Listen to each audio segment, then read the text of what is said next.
for those that are here, you're in the right place. I'm Roke Posh, so director at Le Posh School, and also a parent coach, therapist, author, many things. I will let Chioma introduce herself, and then we're going to kick off with choosing the right university for your child. So yeah, Chioma, over to you for your brief introduction. All right, thank you, Ronke. So my name is Chioma Moma. I am a policy lawyer. I'm also a parenting and family life coach. I'm an author, and I love to encourage and inspire women, working women. At times we get a bad rap. You can't be a working mom and you can't, raise good kids. And I just like to tell people, look, you can do it by the grace of God. It just takes work. So yeah, so that's it. That's Chioma, and I just love to be with women to encourage and inspire them to do all the things God has called them to do. So that's me in a nutshell. Wonderful. And you'll be telling us about choosing the right university for our children. So do you want to tell us what the interest is, why you decided to talk to us about it, why you decided to do some research about it, what is it about universities and you? Okay, so for me personally, when I learn something, when I get new knowledge, I always think, wow, it can't have just been me that had these issues trying to pick up, trying to learn this thing. So there might be other people that might need this knowledge, So let me share. I'm a sharer. I'm someone that likes to teach and encourage and just share. That's I like to help. And with my first child, when it was in time for university, it was almost as if I remember my second child asking, it's like, you guys did not plan. You people seem confused, me and his dad. He was like, what's going on? Why are you guys so confused? And it was interesting because I had been thinking about it. We had been thinking about it, but somehow it came and we were not quite ready, and we had so much to do, And thank goodness, at the end of the day, he's doing well. He's in university in Ghana, about to, to finish. But I was like, no, if I had planned better, if I had more information, it would have been an easier process for me. And when it came to the second, I was like, okay, the second will just go to the same school. No way. Second child, different human being altogether. Different, my first child is arts inclined, my second child is science inclined, my first child is an extrovert, my second child is an introvert. So they had different needs, different calling, different giftings. So I said, okay, you know what? It's not a one size fits all situation. And we all know that as parents, that is never a one size fits all situation. What worked for you as a mom and not work for your child? So I said, okay, you know what? I need to put this down because with my second, it was easier, by the grace of God. But then I had to, involve him in the process as well, to a large extent. I allow him to take ownership. And I learned a lot along the way. I learned even more than I learned with the first. I said, okay, definitely. I get calls all the time. Primary school, nursery school, I'm looking for school, help me. So I've always had that gift of, being able to identify issues, get, wisdom, and being able to share and replicate that knowledge. I said, okay, you know what? Let it not just be about me and my circle, because, if I just sit down, just be me and my friends, those around me, let me package this into a program so that people who I don't even know can get this valuable information and be able to help their children. And and I said help because the truth is that we're not supposed, and at this stage it's beyond us picking a school for our child. Yeah, they are part of the process now. They're older. They're not 5-year-olds. We don't tell them that this is the school you will go to, like our own parents did. No way.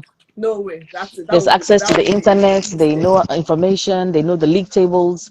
They know the subjects they want, their interests. Everything is there. So there has to be some kind of ownership in the whole process. So I think that's the first lesson that we should learn today, is that when we are making these choices, our children should be part of it. I know when I was looking for a secondary school for my daughter, I ensured that after we had done the short list and I had gone, she also visited and she was comfortable with being in the school.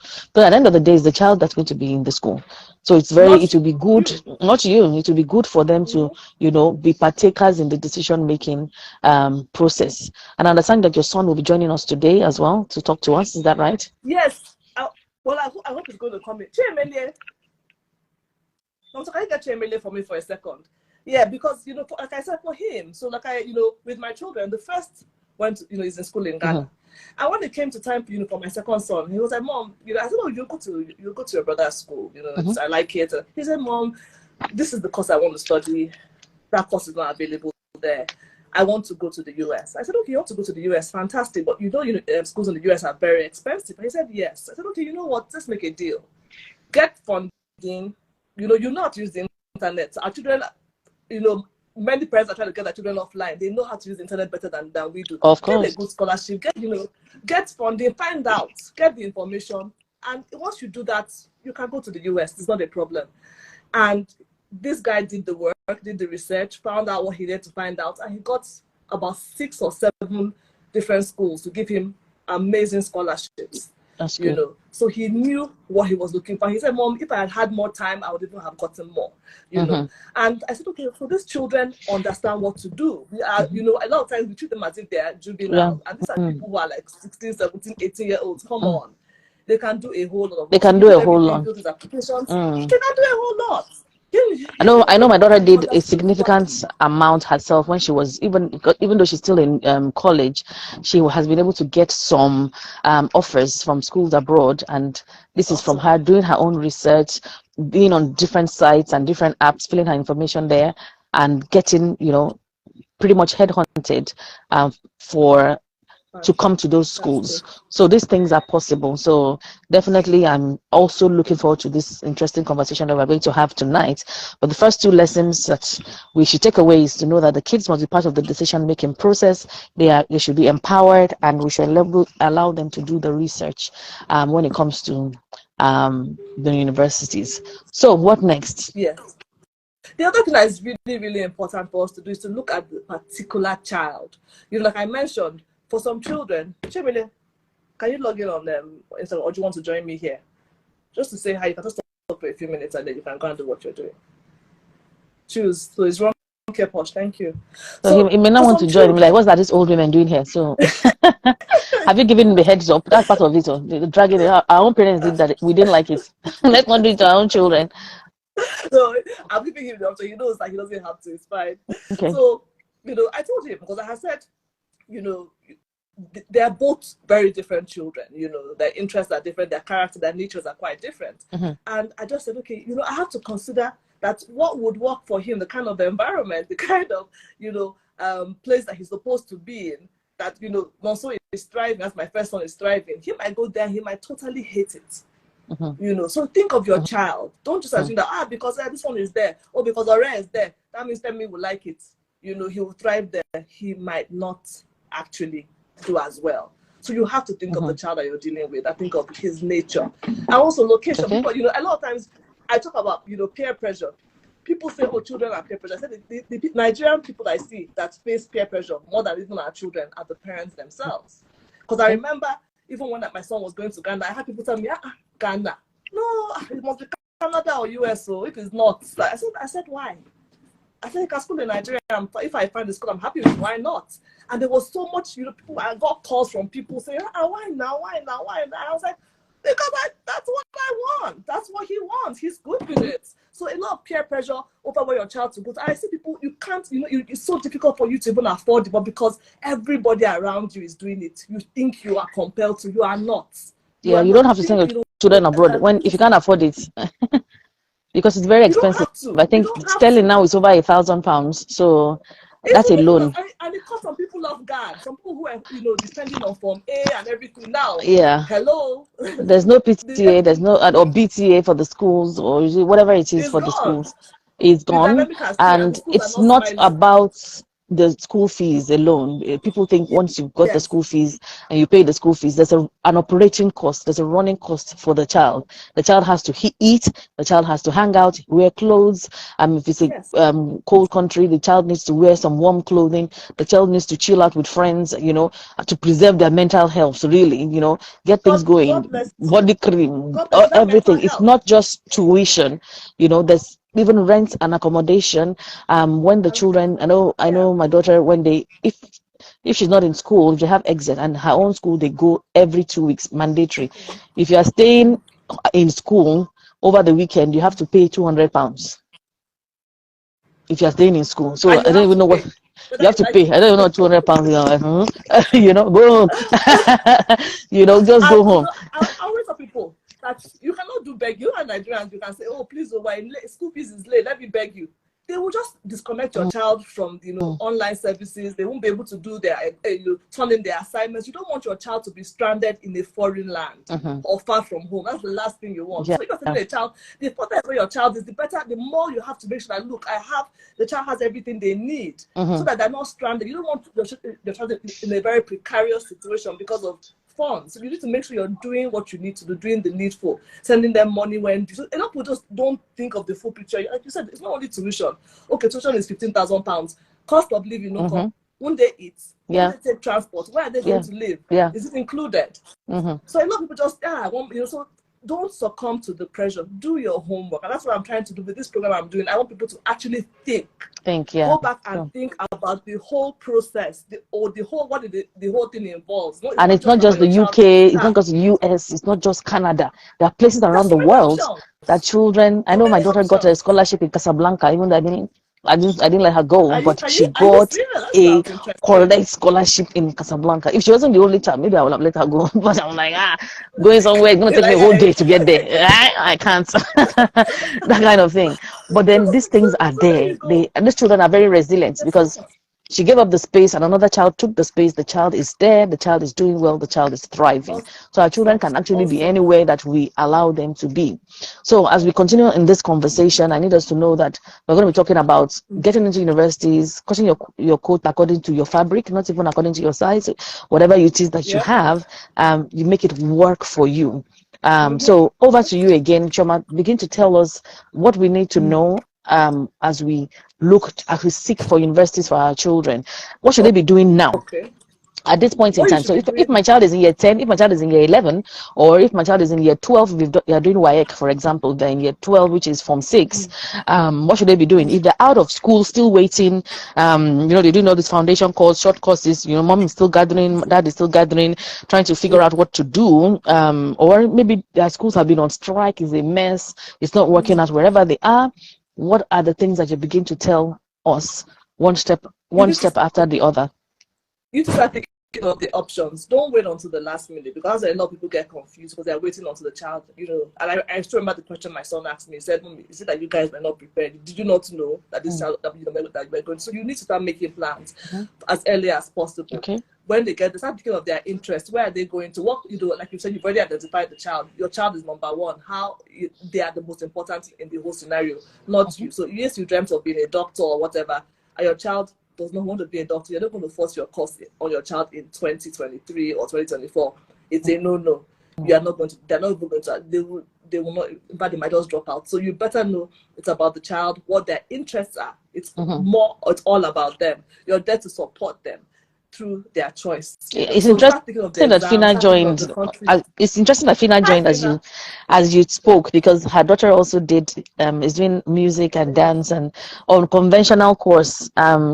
Today I was having a session with her parents, and something completely different, and she said she wanted her child to do sciences, and she mentioned that not these art courses, not these useless courses, and those what she's tagged as useless courses happen to be what my daughter is doing, and what my so I put my ears out, and let me hear very well, let me hear her thoughts. So it's very we can be very biased with our perspective. We had this conversation, and I had to understand that what you think are useless courses are actually high-paying courses now, and she did agree eventually that they're actually high-paying courses now.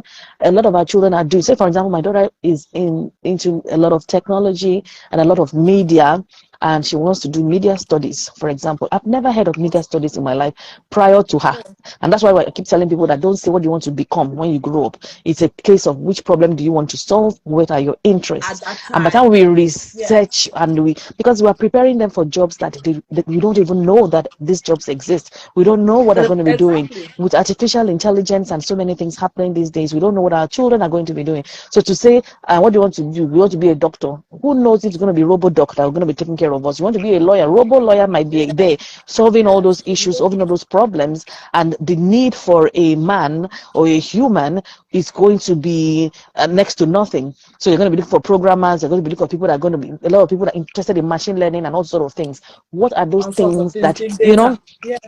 So let's continue the conversation. Exist now didn't exist 10 years ago. And I think of, for instance, you remember when we were growing up, if you wanted to do some particular things, people would look at you and say, how? And those are things that are valuable, you know, occupations that are earning huge money. As in, some roles did not even exist like 5-10 years ago. Even you know, makeup artists. I mean, somebody was telling me over the weekend. Someone told me about the weekend that she did makeup. That it was last weekend that the makeup artist charged 70,000, and it was not a wedding. It was a routine going out, and I like 70,000. And I can remember then I wanted to do cosmetology at some point in time, and my dad was like, with my money, pounds telling you want to go and do cosmetology. At this point, I had even done my degree to satisfy everybody, but he didn't subscribe to it. Like, and this was years ago, and I just imagine that if I had done it then, imagine what will be happening now if I had done cosmetology back in the day. Even theater arts was looked down. Chemile says, I want him to just speak in so he can go. And, and just, you know, what you want to ask him, because, you know, let me allow him to do his thing. Okay, good evening and welcome, Chimile. Welcome to our talk. I won't take too much of your time. Good to have you here. Good evening. Good evening. Nice, I hope you don't mind being here. I hope we're not being like grannies here. So I know when my mom used to behave like this, I just think, what's all this rubbish? You know, just let me be, do your thing. So let's just get to it. So what are you doing now? Tell us what you're doing now and how you arrived at this point. So obviously you know what we're talking about. We're talking about choosing a university. So which university are you in? What course are you studying? How did you get that opportunity? Do you have scholarships? You know, I know there's a lot of questions in it, but don't worry, I will continue to roll over and continue to talk about it. So how did you get it? Just tell us the story, really, so that we can be inspired, one, and we can be informed too, and then we can pass the information to our children if they're not here, so that they can make use of it. Thank you. Okay, so we didn't really know where I was going to for school until towards the end of my time in secondary school. So it was around that time that my parents decided that I would go to the US and start looking for that. So I had to do a lot of research personally, because it's a very complex process. I had to look at a lot of websites, a lot of groups and stuff to know which schools offered good scholarships and stuff. Like, I had to look on Reddit, on YouTube, just all those things. And but if you look on Reddit and YouTube, are you using keyword? Which certain keywords are you using? Because Reddit and YouTube, they're like, Reddit is like a chat forum, if I'm right. YouTube is just a search engine with numerous videos. So what are we looking at on those platforms? So on Reddit, they have like communities. So if you go there, you look up a community, for instance, applying to college. That's a good one, for example. You see advice on what colleges to go to and all those things. And there's one especially for international students, international to the USA. That's what it's called. Sorry, it's just international to USA. Okay. That's all it's called. And that one, it gives advice, especially for international students that want to go and study in the US. And it really helped me a lot. Okay. So I'm going to Rochester Institute of Technology. I'm studying computer engineering. So that's basically it. And advice I have is that I think, especially if you want to go to the US, you should start preparing in SS2, so that when you're ready to graduate, everything is done. That's a mistake that I made. So yeah, that's so in SS2, what should the person be doing? Because you're going to Rochester University. So how did you get the admission? Oh, I just applied. I wrote SAT. I submitted my score. I wrote my essay. I applied through Common App. So yeah, that was basically it. And in SS2, what you should be doing, you should have your essay ready, your Common App essay, because it's one of the most important things. And you should have several scholarship essays ready. So the Common App essay, it's very important. You can take, like, for some people, it takes maybe 3-4 months to write. I kind of even rushed it because I started applying a bit late. So things that I should take a bit more time on it. Okay. That's basically it. And if you start in SS2, you have more time to aim for better schools, so you can improve your grades around that time. By the time I had graduated, I couldn't really improve my grades. Like they were already okay enough to go to the schools I wanted to. So maybe if I knew where I was going to earlier, I could have worked harder to get to those, to apply to those schools, because I didn't apply to any Ivy League schools because I wasn't ready for that. I wasn't prepared. So what are the key things, like on the Common App now? I find that even the WAEC is acceptable for some schools in the US. They actually do recognize, even more than the IGCSEs, some schools accept the WAEC. That's the Nigerian examinations.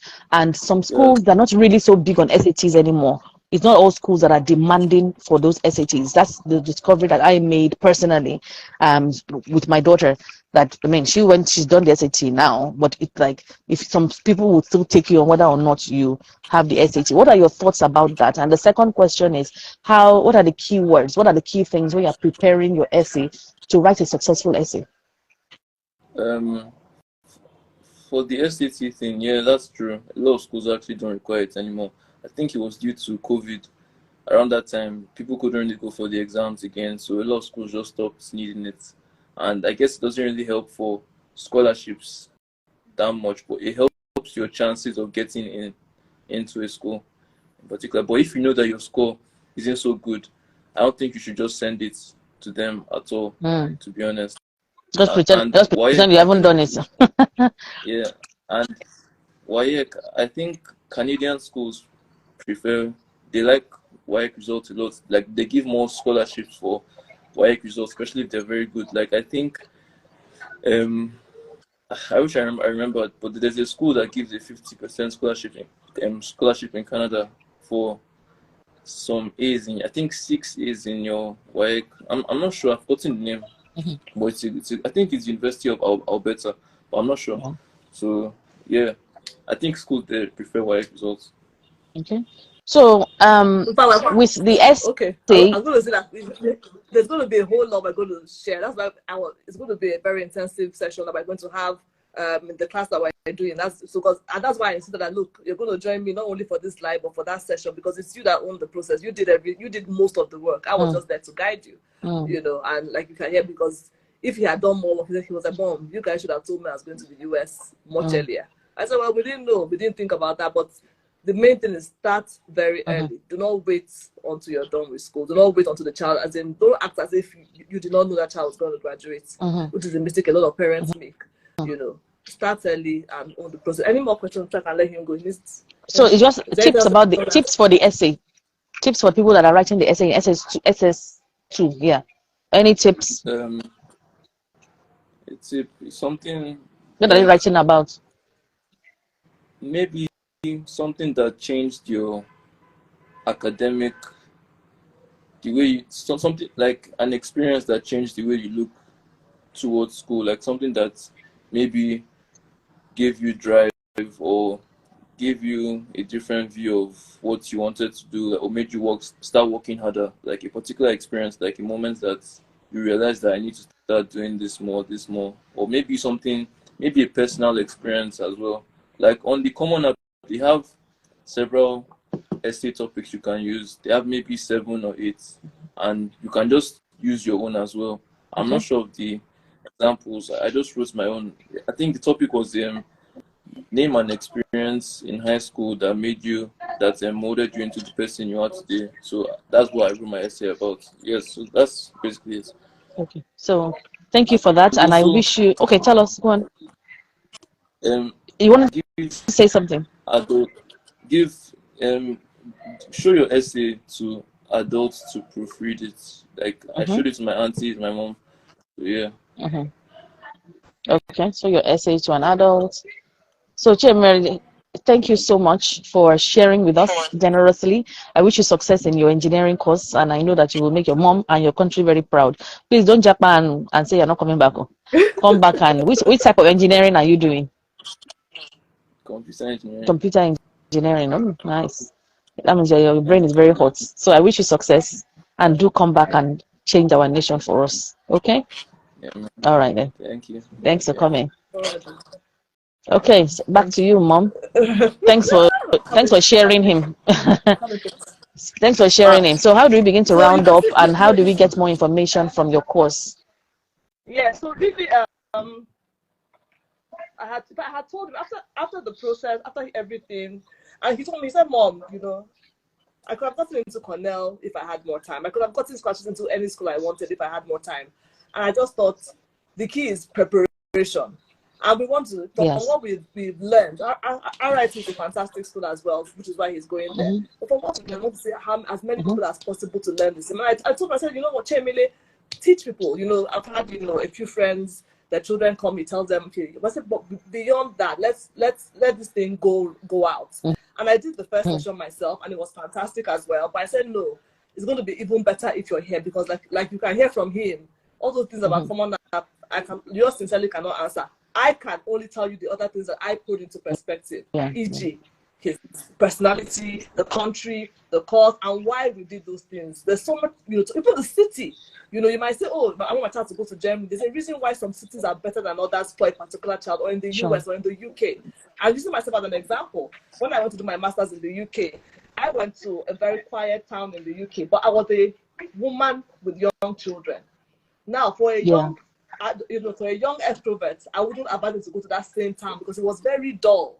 It was quite dull. So for someone that is very, you know, they might find it extremely dull. You know, you're thinking about, you know, about mental health and all sorts of things. I would say, you know, go somewhere a bit more vibrant and a bit more, you know, so you know, there are different things to look at. Look, things that that remind you that I had no Nigerians where I was happy. I was very okay, but for myself, you know, at that age, I was fine. For a young child, it might have been a culture shock. It might have been really, really difficult for them to be there. So there's so much to put into perspective, and that's why I'm doing it last weekend of August. What I normally do is that I always allow people to join in as you know, assign it, and then we choose a date, and it's going to be just a couple of hours max. We will break everything down.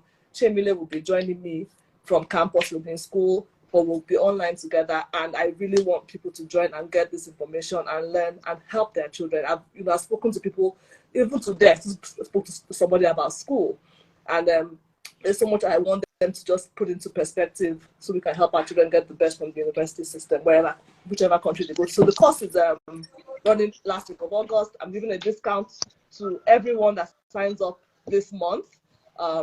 They'll pay 15,000 rather than 20, and it's going to be something that is going to really change the way you see this process of getting your child or helping your child get into uni. You know, a lot of things that will make you think, oh, okay, I wasn't thinking about that.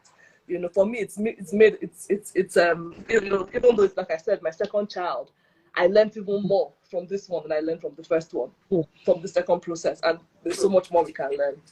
I will definitely be joining. I'll be joining. I've done a lot of research.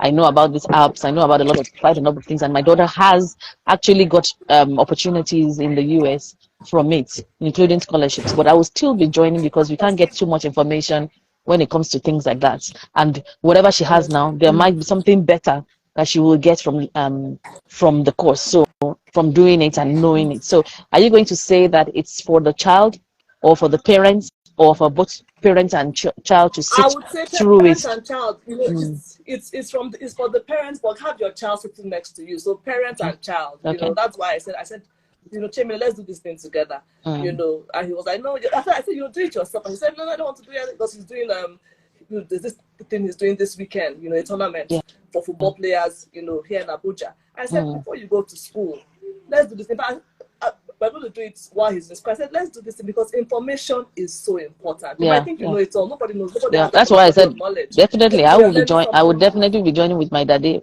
By the grace of God, we will be joining. Amen. I encourage everybody to join. As you know, I always bring the best to the platform. And I will also encourage that even if your child is not in SS2 year 10, you should still join. When my daughter was in primary 3, that's when I started looking for a secondary school for her. I don't wait till they're almost ready. I just get the information now. I start to get the information now. I start to do the work now, because you don't know what you might need. You don't know the connections or the contacts that you might need. Don't wait till the last minute. You don't even know how much you should prepare. It could be financially, you know, it could even be mentally. There are other ways that you can prepare to put your child somewhere. So it's important that you don't wait. If you say, oh, my child is not in SS2, my child is only in year 7 or year 9. please still do it. Still come along, still get that information. It's still invaluable. I will encourage everybody to come along. For those that are watching the replay as well, please come along and let us learn and get our children in the right universities. I know of a child, a Nigerian child, who sadly shot the mother. It was a mental health challenge. Their children are, I mean, there was one I posted on my page a couple of months ago, weeks ago, where the girl was arrested. They had gone to steal from someone else. They didn't know that the child was going to, the person they stole from was going to die. They're going to steal his wristwatches, which happened to be fake wristwatches anyway. And this Nigerian girl that the mother is hustling like you and I, and the father, she's in jail right now. You know, there's so many things that are happening to our children because they need money. They don't understand the culture. They don't understand so many things. So it's not about just, I'm sending my child to school abroad. You take your school fees and go. There are other factors that need to be considered. And I know that you'll be covering some of these factors in your program. And that is why I'm also recommending it to people. And do not wait till that time. So if you don't mind, give us your last closing words. Tell us more final thoughts about the course. And we'll see you at the end of August. Just give us the dates. And I'll get the details and add it to the bottom of this post. Yes. I'll give you all the details. The last Friday or Saturday of August. We might do 2 days, but it's going to be one either Friday or Saturday evening, August, last weekend of August. And I want to just say that it's not really about what you can afford. Sometimes you might think, oh, I can afford to send my child anywhere in the world. Does that child need to be anywhere in the world? Where exactly in the world do they need to be? What kind of support does your child need? Mental health issues are real. Some children are going to where they've never been exposed to before with no support whatsoever. There is so much more your child needs. Put your child first. Be equipped. Get the knowledge you need to help guide them as they make their choice. At times, we leave them to make too many things of their own. Say, they want to go here, they want to go there. When you put it down, you know, sometimes I didn't share. Chain Millie's first choice was Dubai. He said, oh, he wants to go to school in Dubai. I said, okay, you know what? Do the research on Dubai and tell me why you like Dubai. He came back and said, Mom, I've read reviews, I've asked questions. I don't think Dubai is what I need for where I want to go to school on his own. I had already gotten information why I didn't, you know, not saying Dubai is bad, nothing wrong with Dubai, but for him, I was interested. I said, go and get the information yourself, then come back to me. And he was like, oh, Mom, I've changed my mind. I said, okay, fantastic. Let's work on the US. And, you know, and it's worked out. So, you know, there's so much information we need to be able to guide these children. You know, we have to handhold them as much as possible, but allow them to be independent adults. They are going into the world. It's a whole different ball game in university. They're on their own for the most part. When they get to higher, you know, you need to know that you're dealing with older children, you're dealing with adults, and you need to be able to guide them appropriately. So knowledge is key. Thank you so much. Excellent. So more information will be in the caption section. Do drop your questions or comments there, and we'll see Chioma at the end of August. I've enjoyed talking to you. Thank you for the information. Even this one, I'm sure people have been able to pick one or two things there. QJ, the writer, has also said she's a survivor of mental health challenges. So thank you for sharing that. Thank you to everyone who has joined and who will be watching the replay. And yeah, we'll see you in class. Thank you so much. Thank you. Have a good night. Thank you, Ronke. No worries. Have a good night. Thanks to everyone that joined in. Good night. All right.